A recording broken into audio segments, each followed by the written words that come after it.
तो hello guys आले हेना तीन मूले बड़गी मूले चिके को चाष कदा और चाष दो आदि नपाय को चाष कदा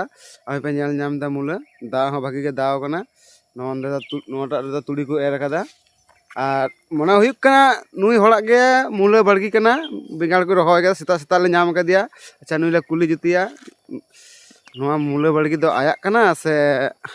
एटा होड़ा हुई दड़े तो बेंगाड़ हो आदि जुत को पू कदा आरी बाहा तो बाहा दो आदम को बाहा कना आदम को आरी बाहा तो नय पे नेल नाम दा नोआ को गोटा गे माने चाष तेना को माने हुड़ू को तो बांग को रहोय तेना बेसी दो काचा सब्जी गे चाष हुयुक तेना तो नोंडे दो लाहा लाहा को रहोय काते निते दो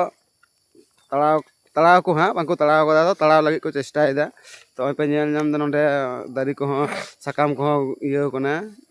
रंगो कना तो नोआ दो तड़ाव काते एटा जिनिस को रहोया और लहार पे नेल नाम दा भोरबुटी तो दादा हर इन कुली लागे ची एमेंदा दादा नोआ दो आमाक गे बड़गी दो नोआ दो आलेयाक गे आ तिस को चासम धुरेव कना नोआ को बहुत सेरमा वाला चास रही कना